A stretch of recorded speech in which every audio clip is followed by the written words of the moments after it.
Bienvenidos una semana más al podcast sobre inversión y educación financiera, fondos de inversión y valores.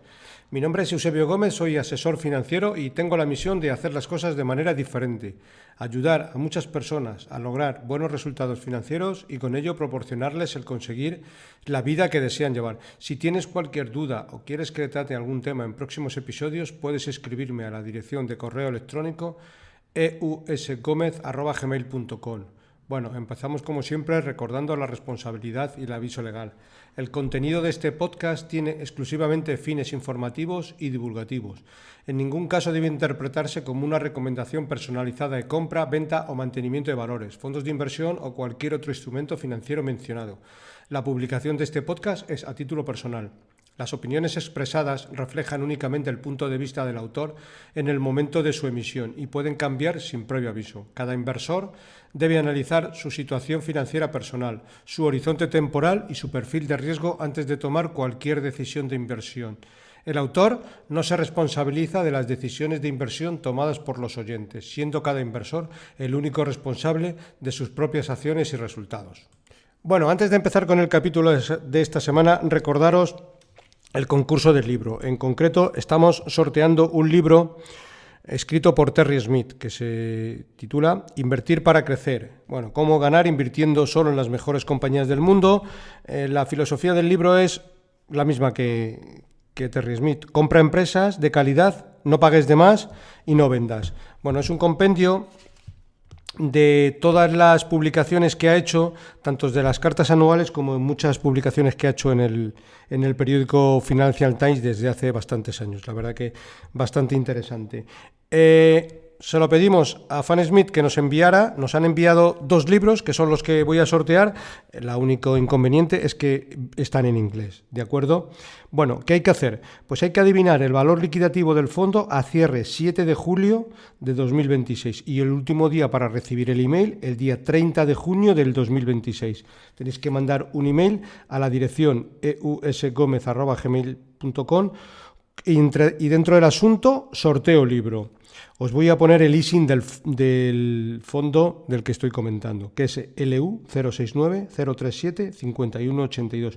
Y en concreto es el Fan Smith Equity Fund T, fondo en euros y sin cubrir divisa. Publicaré el ganador del concurso en el podcast del 10 de julio. Si os sirve de referencia, que aunque estoy grabando hoy, que es 15 de junio, y este podcast sale el 19 de junio, en los momentos actuales el valor liquidativo está alrededor de los 59. ¿De acuerdo? Bueno, esta semana toca consultorio de fondos. Voy a responder a todas las cuestiones que me han llegado precisamente hasta hoy, 15 de junio. Las que me lleguen a partir de hoy ya las pasaré para el siguiente mes. Bueno, empezamos por la primera. Carlos Miguel Campos, me dice que qué opinión me merece el Fidelity World Fund, que es un fondo de inversión renta variable, global, invertido a todo el mundo. Digamos que tiene, un fondo, podríamos llamarlo un fondo todoterreno, que combina bastante bien el growth con el value. Bueno, tiene la filosofía de seguir bastante lo que hace el índice. Y de alguna manera no es lo que viene a ser, es lo siguiente. Mirad, precisamente hace poco Tom Record, gestor del fondo, estuvo de visita a Madrid y él de alguna manera comentaba lo siguiente: el objetivo no es capturar el liderazgo puntual de un estilo, sino generar resultados consistentes a lo largo del tiempo, evitando sesgos estructurales, al combinar distintos motores de alfa, lo que convierte en un fondo mucho más estable. Bueno, se posiciona como una estrategia core sobre el MSCI World con una cartera alrededor de 80 valores. Y ellos lo que comentan es que el riesgo que debe de nacer de la selección de valores. Y aproximadamente alrededor del 75% del fondo proviene del stock picking, es decir, de la selección de valores, muy por encima de factores como sectores o regiones. Es decir, no se limita a decir, quiero invertir en Estados Unidos o quiero invertir en Europa o en Asia. No, sino que van empresa por empresa y luego sale la selección natural que sale. ¿Qué tiene de bueno este fondo? Fidelity tiene un montón de analistas por todo el mundo y eso siempre es una ventaja porque se pueden apoyar en todo el research que tiene Fidelity. Al final, Fidelity tiene 140 analistas cubriendo compañías en todo el mundo. Aparte de esto, Fidelity también cuenta con una red de generación de ideas que alimentan directamente de la cartera. El valor de la red crece con el número de conexiones. Tener tantos analistas interactuando nos da una ventaja muy significativa, sostiene el gestor. La mayor parte de las posiciones del fondo proceden de ideas con alta convicción dentro de este universo.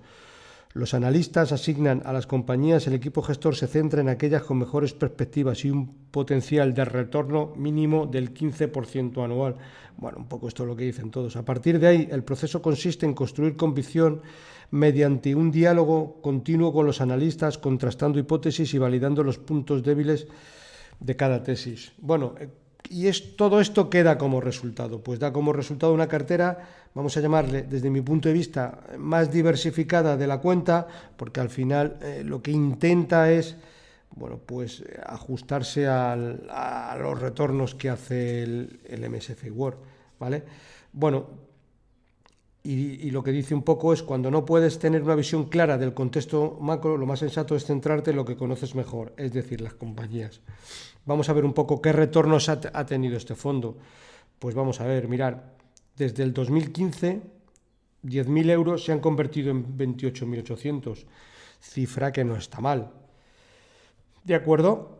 Pero claro, ahora vamos a hacer una comparativa, porque es un fondo que digamos que replica bastante al MSCI World, pues vamos a ver qué ha hecho el MSCI World, ¿de acuerdo? Porque es un poco lo que nos va a servir como referencia, pues mirar en el mismo periodo de tiempo, el MSCI World, 10.000 euros se han convertido en 32.300, es decir, bueno, no ha batido el índice. De hecho, vamos a ver, si nos fijamos, por ejemplo, dentro que podríamos catalogar dentro de un fondo, vamos a llamar bueno, yo por ejemplo no lo tengo dentro de mis favoritos, y es un fondo que por ejemplo sí que lo tengo como norma general, vamos a llamar, en el banquillo, y es un fondo que, bueno, me alegra que me haya llegado la cuestión porque sí que monitorizo dentro de los que hay en el banquillo. ¿Qué podría tener de bueno este fondo? Pues probablemente que cuando vengan, si es que vienen caídas de mercado, este fondo debería de caer menos del mercado. Si nos fijamos, por ejemplo, en las mayores posiciones que tiene ahora mismo el fondo, tiene Alphabet con un 5, Microsoft con un 4, Amazon con un 4, Nvidia 3,54, JP Morgan 2,85, Meta, lo que es lo mismo que Facebook, 2,88, Marvell Technology 2,56 y Apple 1,91.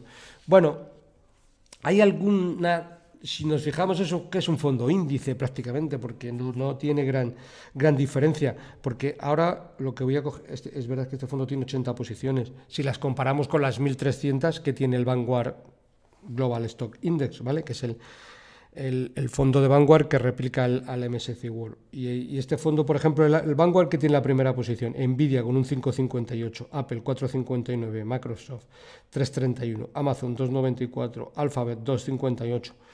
Bueno, si nos fijamos, al final tiene diferente ponderación, pero al final es un fondo, digamos, un fondo bastante índice. Hombre, yo para tener este fondo, pues claramente tendría el MSCI World.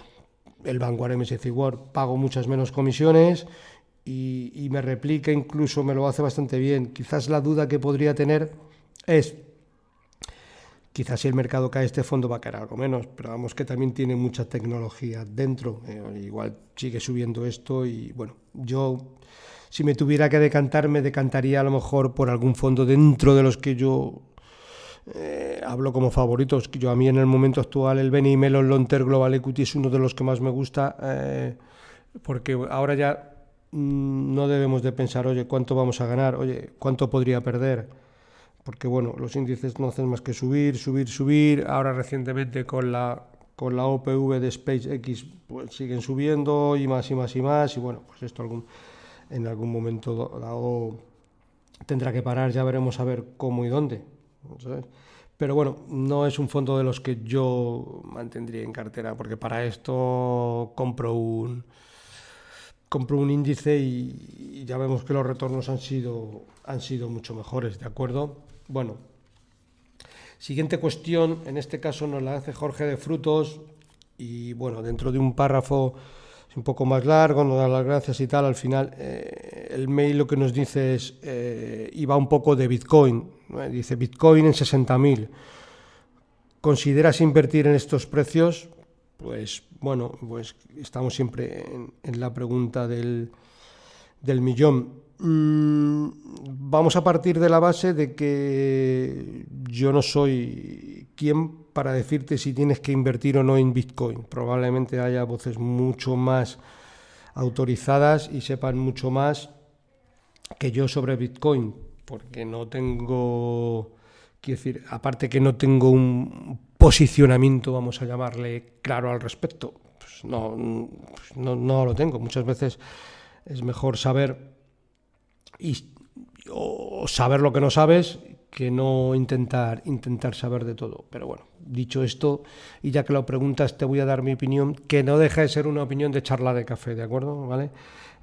Como decía, vamos a ver, partiendo de la base de que no tengo ni idea de lo que puede hacer el precio, yo me lo plantearía desde el siguiente tema, y es desde el ángulo de la gestión del riesgo, ¿vale? Voy a intentar explicar esto de la gestión del riesgo para que lo consideres desde ese ángulo, ¿vale? Y que es un poco del que a mí me gusta ver esto. Es decir, bueno, pues que pase lo que pase, pueda seguir con mis inversiones, pueda seguir en el mercado, y tanto una subida aceleradísima del Bitcoin como si se va a cero, pues bueno, no me haga un impacto tan gordo en la cartera que me saque del mercado. Entonces ese es mi punto de vista de la gestión del riesgo, y yo lo enfocaría de la siguiente manera. Es decir, vamos a poner dos casos. Si eres joven, porque no me has puesto la edad, y tienes 1.000 euros invertidos, vives con tus padres y no te va a cambiar la vida estos 1.000 euros, es decir, el perder estos 1.000 euros, que probablemente a lo mejor te hayan costado ganarlos, no lo discuto, porque a todo el mundo nos cuesta gastar el dinero. Pero bueno, si tienes 1.000 euros, eres joven y demás, pues bueno, pues puede tener cierto sentido el invertir en Bitcoin. Yo lo llamaría, tampoco lo llamaría invertir a esto, lo llamaría, bueno, pues hacer una apuesta, ¿de acuerdo? Pero claro, imagina, como decía, 1.000 euros. Bueno, quiero decir, con el Bitcoin tenemos que plantear dos escenarios muy abruptos en ambos casos. Es decir, pues que se vaya a cero o que se vaya a 1.000.000. Si se va a cero, pues nuestros 1.000 euros pues han desaparecido. Bueno, no es algo que probablemente me vaya a cambiar la vida, ¿vale? Imagínate que se va a 1.000.000, es decir, desde 60.000 multiplica por 16. Pues bueno, pues en ese caso, pues 1.000 euros por 16. Bueno, pues sería lo que valdría tu inversión. No es que te vaya a cambiar la vida, pero 1.000 por 16, pues bueno, son 16.000 euros. Por ahí podrían ir los tiros, ¿vale? Obviamente, también hay que pensar lo siguiente, y esto también tienes que ser razonable en tus expectativas. Es decir, si tú compras hoy el Bitcoin a 60.000, dudo mucho que lo seas capaz de dejarlo 10 y 15 años y que lo veas en 1.000.000. En el transcurso del tiempo lo habrás mirado millones de veces, y esas millones de veces que lo has mirado te va a dar el input de venderlo, porque empiezas a hacer contabilidad. Oye, esto se ha ido a 120.000, mis 1.000 valen 2.000 y lo vendo. Me he ganado 1.000 euritos, con lo cual va a ser complicado, desde mi punto de vista y desde mi experiencia, que lo dejes si se va a 1.000.000, ¿vale? Bueno, porque lo mismo, lo vas a ver a lo mejor antes lo ves en 30.000, te asustas y lo sacas, lo vas a ver en 300.000, un por 5, lo vas a vender. Pase lo que pase, lo vas a vender antes si tienes 1.000 euros. Pero ahora vamos a ver el otro caso. Es decir, si tienes 1.000.000 de euros, no tiene ningún sentido, lo mires por donde lo mires, que lo pongas en Bitcoin. Desde mi punto de vista, te puedes quedar sin capital, porque el Bitcoin tienes que contemplar la opción de que se puede ir a cero. Y claro, quiero decir, Y realmente es muy jodido, decir así la palabra, pensar que tenías 1.000.000 de euros y que ya no lo tienes. Es decir, esto es muy complicado, ya no digo desde el punto de vista financiero, pero incluso también hasta del punto de vista psicológico. Es decir, te puede llegar a que te dé una depresión por esto, etcétera, etcétera. Bajo mi punto de vista, no tiene ningún sentido que si tienes 1.000.000 lo coloques en Bitcoin. ¿Qué puedes hacer? Pues hombre, puedes hacer algo lógico. ¿Y algo lógico qué es? Pues que de ese 1.000.000 de euros, pues coloques un 3% en Bitcoin. ¿Cuánto es un 3% de 1.000.000 de euros? Pues 30.000 euros. Bueno, si se va a cero, no te va a cambiar la vida. Es decir, tendrás otras inversiones que deberían de ser más tranquilas, fondos, renta fija, renta variable, etcétera, y que se comportarán adecuadamente. Es decir, un 3% te puede hacer un pequeño agujerito, pero no te va a cambiar la vida. Oye, estamos en lo mismo. Si se multiplica por 16 y se va 1.000.000, pues estos 30.000 se han convertido en 480.000. Hombre, aquí ya te puede cambiar un poco la aguja de la rentabilidad, porque le vas a sacar un rendimiento adecuado, insisto, a estos 30.000, pero muchas veces no pienses, oye, claro, sí, si tengo 1.000.000 y se me multiplica por 16, tengo 16 millones de euros. Pues es el cuento de la lechera. Yo creo que con el Bitcoin no deberías de pensar, ojo, insisto, si tienes 1.000.000 de euros, en lo que puedes tener. Deberías de pensar en la cara de bobo que se te puede quedar si te quedas sin capital. ¿Vale? Entonces deberías de pensar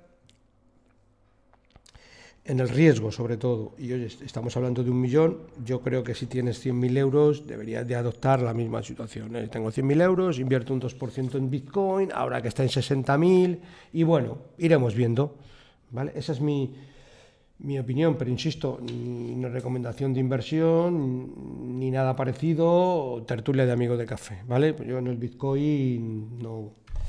Bueno, pues tengo mis propias consideraciones que no son de un experto 100%, ¿vale? Bueno, siguiente cuestión, en este caso nos la hace Héctor y dice lo siguiente. Bueno, es una consulta interesante.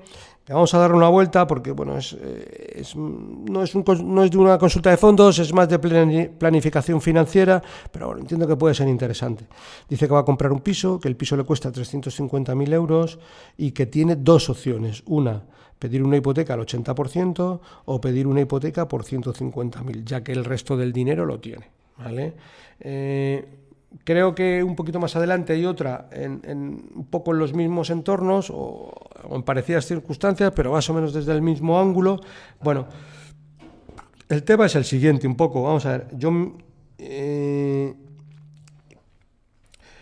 haría lo siguiente. Si voy a comprar un piso por 350.000, puedo pedir una hipoteca al 80% y el resto del dinero vamos a llamarle invertirlo, o puedo pedir por una hipoteca de 150.000 y no invertir, sino que el resto pagarlo al contado. Yo me plantearía lo siguiente y me haría la siguiente pregunta.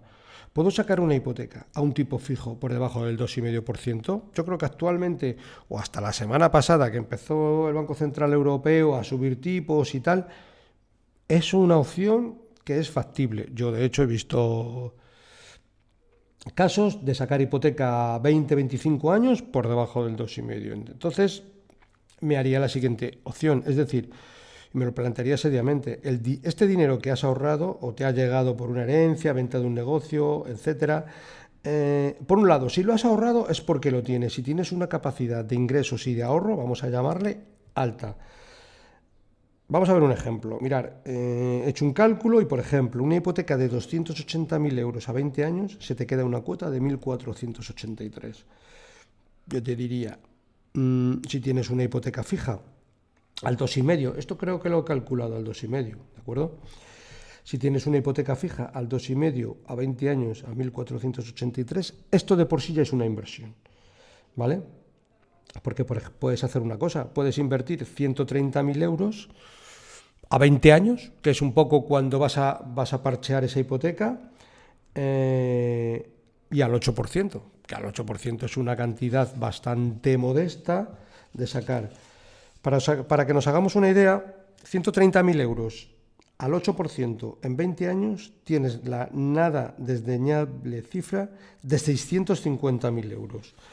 Es decir, el cálculo que te he hecho ha sido lo siguiente: intereses pagados por una hipoteca de 280.000 euros al 2,5 en 20 años me salen 76.000 euros, ¿vale? Son todos los intereses que pagamos durante todos estos años. Si estos 76.000 euros lo comparo con la diferencia que hay entre los 650.000 que puedo tener dentro de 20 años y los 130.000, que son alrededor de 520.000 euros, pues yo creo que 520.000 contra 76.000, la cuenta está clara.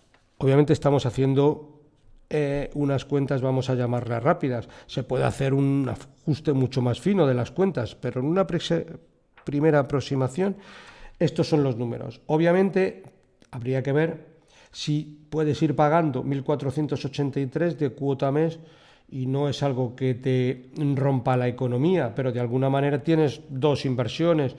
Por un lado, el piso que has comprado. Por otro lado, la hipoteca, que es un producto de inversión a ese plazo y a ese precio. Y por otro, tienes la inversión en fondos, que en un momento dado es que te va a dar un rédito a 20 años bastante importante, ¿vale? Estas son las cuentas, con lo cual yo pues me lo plantearía. Otra cosa es que dijera, oye, mira, el dinero me ha venido de una herencia, 1.483 euros de cuota mes, se me hace un poco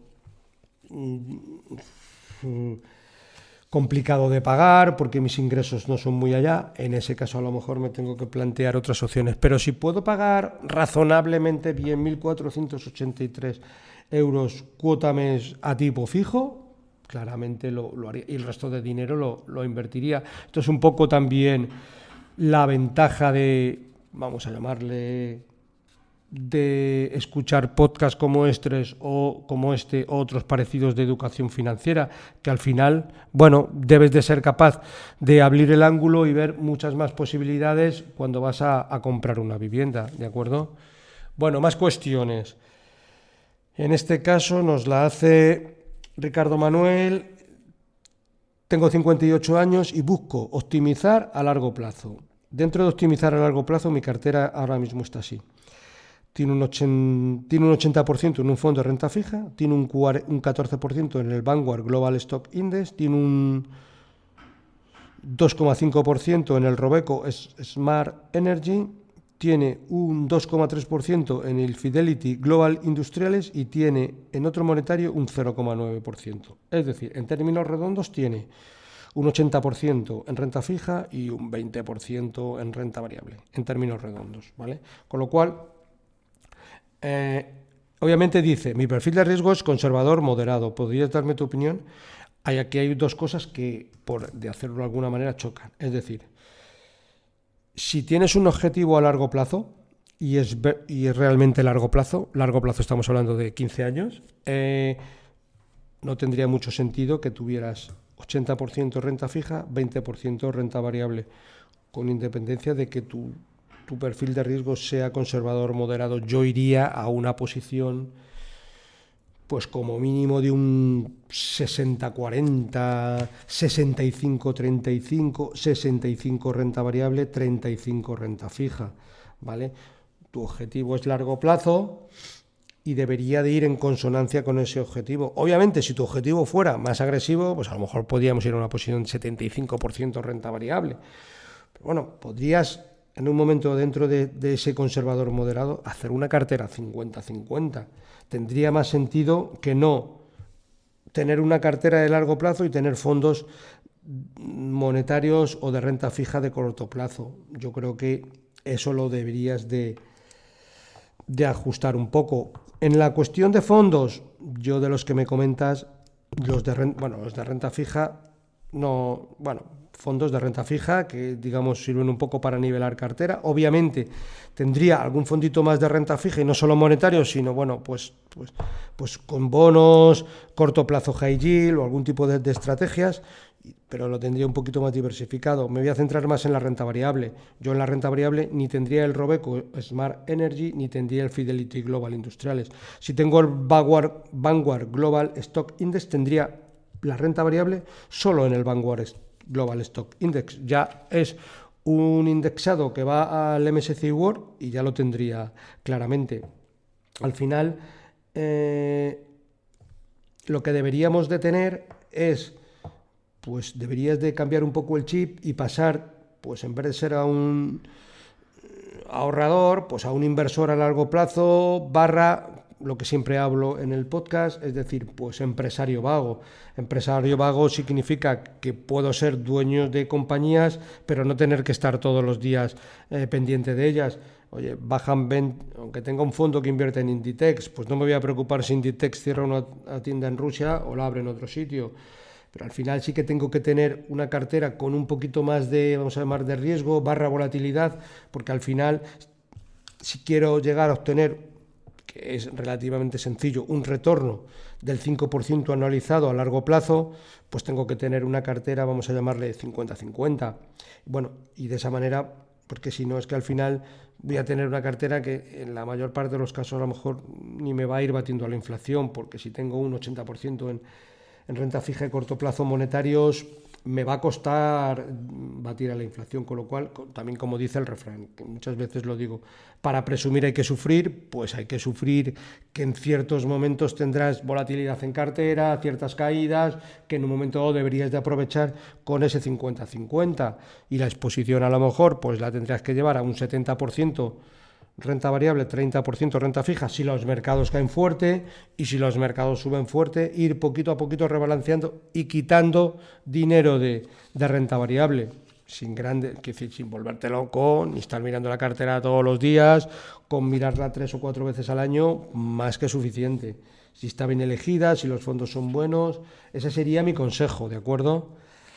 Bueno, siguiente cuestión, en este caso nos la hace Arnau.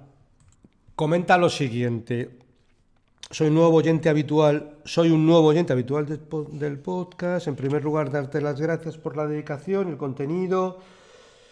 Dice, soy algo novato en esto de las inversiones. Empecé este enero con aportaciones aproximadas de 400 euros mensuales. Tiene lo siguiente: la parte de renta variable de mi cartera está compuesta por 60% MSCI World, 15% emergentes, 10% Small Cap, 5% Polar Global Tech, 5% Robeco Smart Energy y 5% Federate Hermes Asia ex Japón. Bueno, aquí misma respuesta que digo siempre. Si ya tienes MSCI World, mi consejo es que solo tengas MSCI World.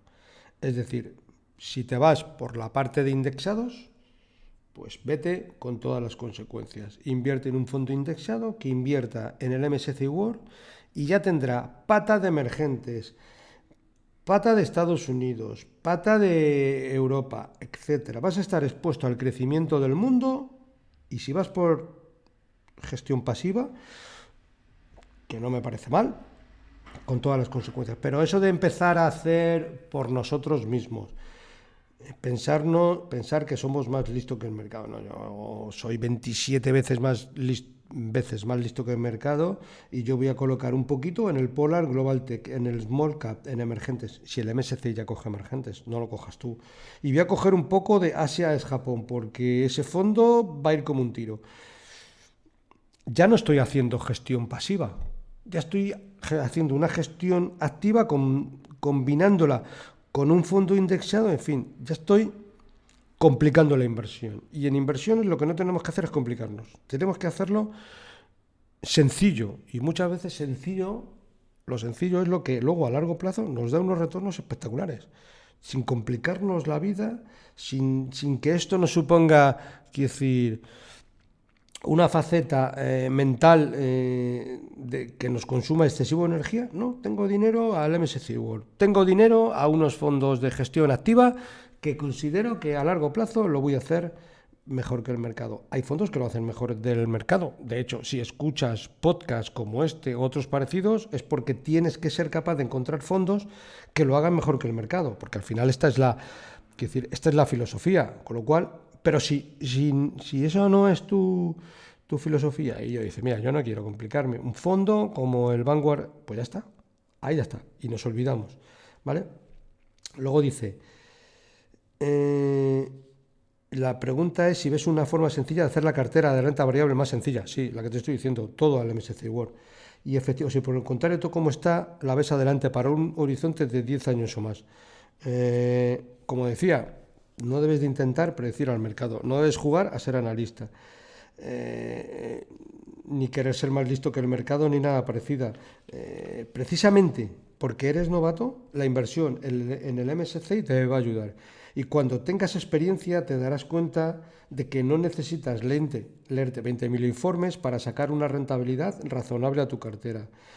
Piensa que el MSCI tiene 1.300 empresas y que todas no se van a ir al garete a la vez. Bueno, se podrá ir al garete la tecnología y a lo mejor tu fondo cae un 30. Bueno, si vas a ir haciendo aportaciones periódicas de 400 euros mensuales, pues a más.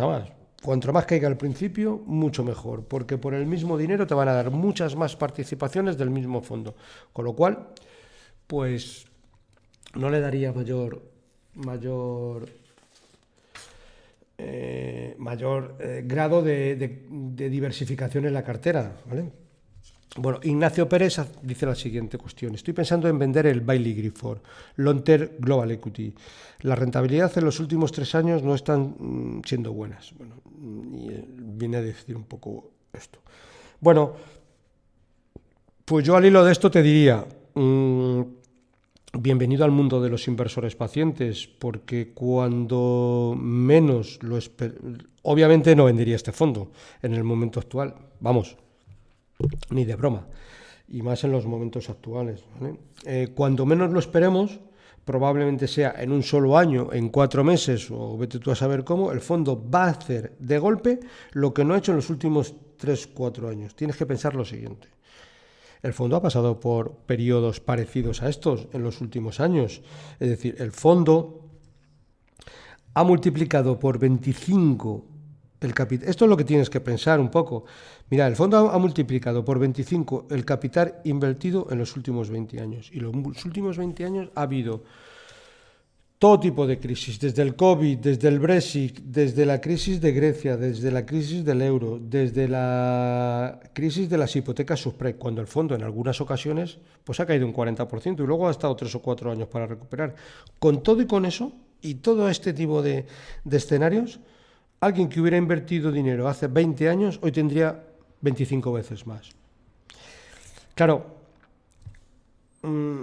tienes que verlo con esta perspectiva. Por eso te decía bienvenido al mundo de los inversores pacientes. Con lo cual, y si el fondo sigue siendo bueno, que lo es, sigue siendo el mismo equipo, instituciones de todo el mundo, no te imaginas lo enormes de grandes, fondos de pensiones enormes, invierten dinero en Bailey Gifford y tenemos una suerte bastante grande de poder invertir en este tipo de fondos desde 1.000 euros. Con lo cual, es que yo, obviamente, inversión que he hecho y que lleva 3 o 4 años, ahora, me gustaría que estuviera un 30% arriba. Pero si hubiera un 30% arriba, a lo mejor en los últimos años serían más laterales. Si es que al final, dentro de 10 años, vamos a estar en cifras similares, ¿vale? Entonces, bueno, y obviamente lo que no va a hacer el fondo, ya nos tenemos que mentalizar que el fondo probablemente en los próximos 20 años no va a hacer un por 25. No lo va a hacer. Pero a lo mejor hace un por 30. O a lo mejor, en el peor de los casos, hace un por 10. Es decir, mucho menos. Hombre, yo creo que podemos vivir invirtiendo en un producto que dentro de 20 años haya multiplicado por 10 en el peor de los escenarios. Entonces, al final, estos son inversiones, pero no son matemáticas puras, porque luego, quiero decir, nos moveremos en unos rangos, y fíjate que estamos hablando de unos rangos altos. Yo te diría, oye, ¿puedo vivir con un por 10 en 20 años? Sí, pues si ya tengo una expectativa, vamos a llamarle baja, en cuanto al retorno de rentabilidad, el resto ya será añadido. ¿Que puede sacar desde el punto de partida que está tan bajo un por 30 en los últimos 20 años? En los próximos 20 años, perfectamente. Pero bueno, eso será un poco porque ten en cuenta que este fondo ha hecho un 17% anualizado, que es una barbaridad. Pero yo, desde luego, claramente no lo vendería. Si nos basamos en los últimos informes, los gestores siguen haciendo lo mismo. A veces que no dan con la tecla de las empresas y su tesis de inversión pues tarda más de la cuenta en desarrollarse. Esas cosas pasan porque nadie sabe. Muchos gestores compran una empresa y la empresa no está esperando a que la compre un gestor para subir, como si la compras tú o como si la compra yo, pues a lo mejor sigue bajando los próximos 2 o 3 años. Bueno, pero no, desde luego siguen haciendo cosas sensatas, siguen invirtiendo a largo plazo y vamos, yo no vendería el fondo. Si tuviera que hacer algo ahora mismo es invertir en el fondo claramente. Bueno, Pablo Salgado hace otra pregunta también interesante que comenta, ¿cada cuánto tiempo consideras que es recomendable mirar la cartera? Pues mira, te voy a decir lo que yo hago con mi cartera, que no es con la cartera de los clientes, ¿de acuerdo? Yo suelo mirar la cartera 2 veces al año, en junio y en diciembre. Y cuando tengo dinero extra, aporto. ¿Dónde? Pues en función de cómo está el mercado, aporto en renta variable o en renta fija. ¿Dónde estoy aportando ahora? En renta fija. Cuando el mercado cae bastante, ¿dónde aporto? En renta variable. En grosso modo, hago esto y te lo está diciendo una persona, perdón, que voy a beber agua, que se dedique a inversiones y que está todo el día mirando informes de fondos, ¿vale? En cambio, por ejemplo, la cartera de los clientes la miro mucho más asiduamente.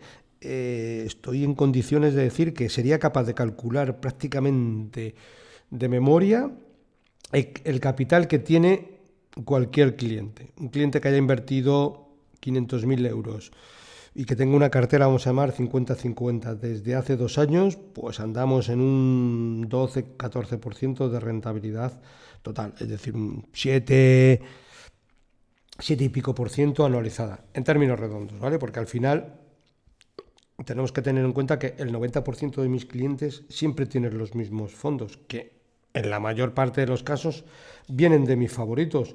Los favoritos que comento cada 3 o 4 meses en el podcast que hago, ¿vale? Por tanto, no me suelo confundir en las valoraciones en exceso, ¿vale? Cantidad de fondos, pues por ejemplo, mirar, si tenemos 500.000 euros, pues tenemos 10 fondos. Si tenemos 100.000 euros, pues tenemos 6 fondos. Si tenemos 2 millones de euros, tenemos 13-14 fondos. Si tenemos 5 millones de euros, tenemos 15 fondos. Y luego el porcentaje en renta fija, renta variable, varía adecuado a cada perfil, ¿vale? Y esas son un poco los baremos por los que me muevo. Podrías decir, joder, pues eres un superdotado. Pues ya te digo yo de antemano que no. Soy una persona que solo hace esto, que el 100% de mi tiempo lo dedico a ver carteras de fondos, que no hago otra cosa. Por tanto, no tiene una especial virtud. Yo siempre me considero, y que lo digo muchas veces, de capacidad normalito. Soy campeón del mundo en constancia. Y bueno, sí que tengo la experiencia, después de muchos años, de no ponerme nervioso cuando los mercados caen mucho y de no ponerme muy contento cuando los mercados caen fuertes. Casi voy un poco a contrario. Eso es casi la principal virtud. En cuanto a las carteras de las clientes, pues yo siempre digo que las miro mucho, porque siempre digo el consejo que daba Thomas Rose Price, que era un poco lo siguiente, ¿vale? Decía, si nos ocupamos del dinero de nuestros clientes, ellos se ocuparán del nuestro, en el sentido de, bueno, pues de los ingresos de nuestros y demás. Si tú te ocupas de tus clientes en tiempo y forma, los clientes no te abandonan, y ese es el símil de que ellos se ocupan del nuestro, ¿de acuerdo? Bueno, Óscar Moreno hace la siguiente reflexión, que viene también un poco al hilo del anterior. Tiene 50.000 euros, tiene un horizonte de 15 años. ¿Cuántos fondos y en qué porcentaje? Renta fija, renta variable. Pues si tienes un horizonte, habría que darle una vuelta al porcentaje renta fija, pero bueno, como decía anteriormente, 5 millones de euros 15 fondos, 2 millones de euros 13 fondos, 500.000 10 fondos, 100.000 6 fondos, 50.000 4 fondos. En esos términos, ¿vale? No tendría más fondos. Tienes que tener en cuenta que cada fondo como máximo puede invertir un 10% en la misma acción. Y luego también hay ciertas reglas que los fondos tienen que cumplir. Las 5 primeras posiciones no pueden superar el 40%. Esto ya hace que un fondo como mínimo tenga que tener 20-25 acciones, que como norma general, si no es un fondo, vamos a llamar temático, ya está diversificado por sectores y por geografías, ¿de acuerdo? Álvaro García comenta lo siguiente. Soy Álvaro desde Asturias. Lo primero, agradecerte el tiempo que dedicas al podcast semanalmente. Vale. Dice, has comentado en varias ocasiones las oportunidades que puede haber en fondos de inversión que llevan unos años de capa caída, como Fan Smith o Bailey Gifford. También lo dijiste en su día de Valentum, que se ha hecho un 50% en el último año. Correcto, siempre hablábamos del Valentum. Oye, ¿no sabemos cuándo va a subir el Valentum? Pues mirad, cuando menos lo esperamos, pues ha subido y ha tenido la rentabilidad que no tenía. De hecho, bueno, podemos repasar la historia. De hecho, trajimos aquí al gestor y con mucha prudencia, pues el gestor ya decía que el fondo tenía mucho potencial, que de hecho lo sigue teniendo, pero para que veamos un poco, ¿vale? Bueno, en concreto la pregunta dice lo siguiente. Por eso te quería preguntar tu opinión sobre el fondo de inversión True Value de Alejandro Estebarán, ya que lleva el plano desde las caídas de 2022, cuando tiene por objetivo obtener rentabilidades anualizadas superiores al 10%. Está claro que el fondo tiene un objetivo de obtener rentabilidades anualizadas superiores al 10%, pero no rentabilidades lineales. Es decir, ¿el fondo a largo plazo debería obtener un 10%? Sí. Lo que pasa es que el fondo va a tener años de menos 30 y otros años de más 40, y eso es lo que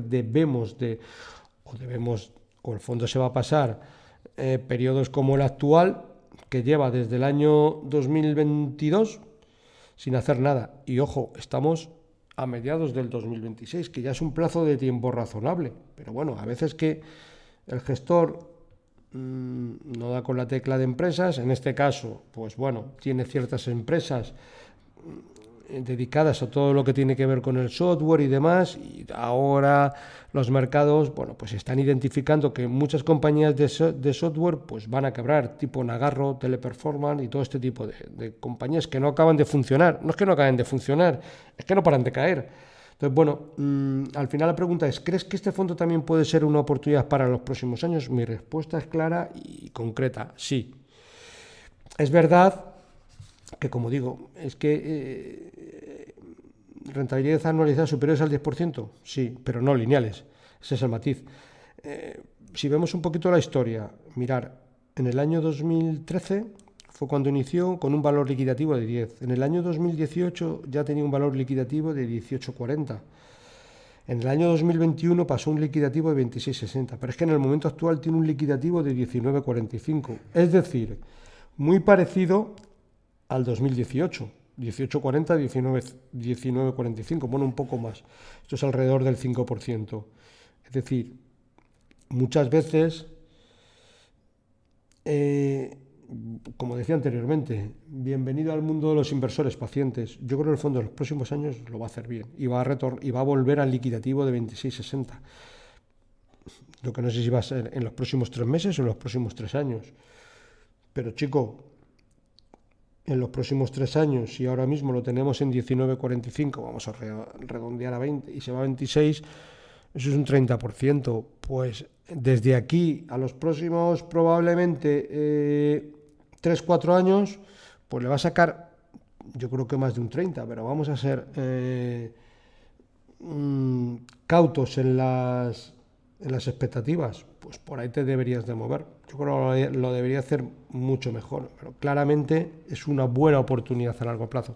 Y al final es un poco de lo que se trata, es decir, oye, al final no voy a ir detrás de fondos que en el último año están subiendo muchísimo, no, voy a ir detrás de fondos que en el último año o los últimos años lo están haciendo mal, siendo el gestor bueno y siendo el gestor con bastante criterio.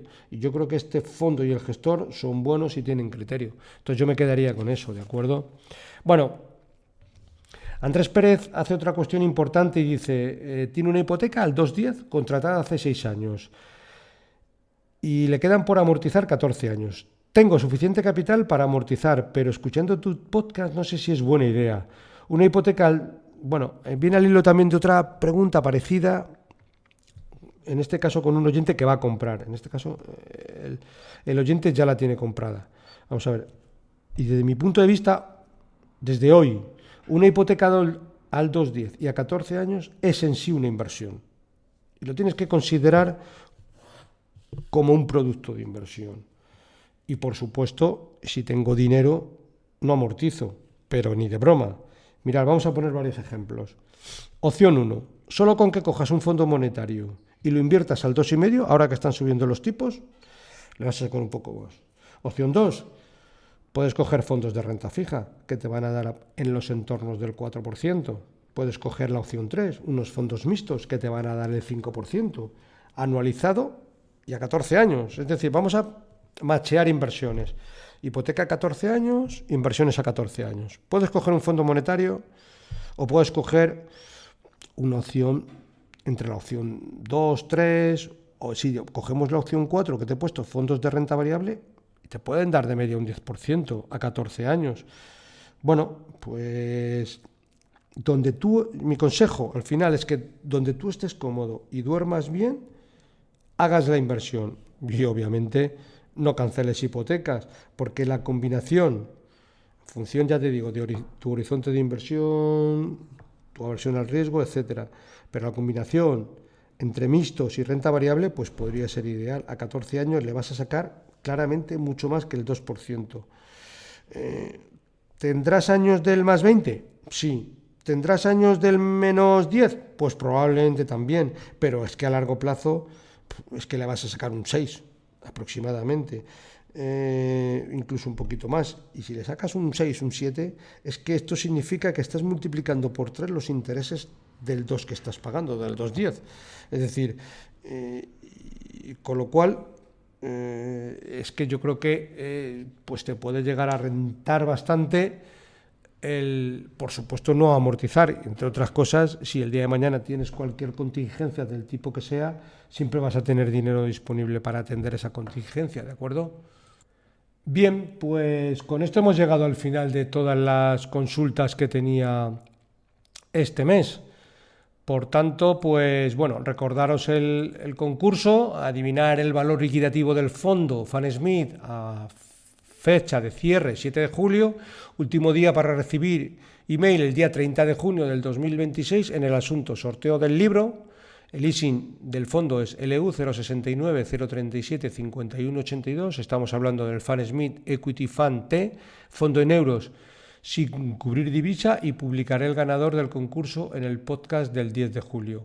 Tengo por aquí la cotización actualmente es aproximadamente de 59,40 por si os sirve de referencia. ¿De acuerdo? Bueno, pues como siempre recordaros que si te ha gustado el episodio, te agradecería muchísimo que le des un me gusta en la plataforma donde lo estés escuchando. Esto ayuda a que este contenido divulgativo llegue a muchas más personas interesadas en aprender a invertir. Si tienes cualquier duda o quieres que trate algún tema en próximos episodios, puedes escribirme a la dirección de correo electrónico eusgomez@gmail.com. Un cordial saludo, paciencia y buenas inversiones.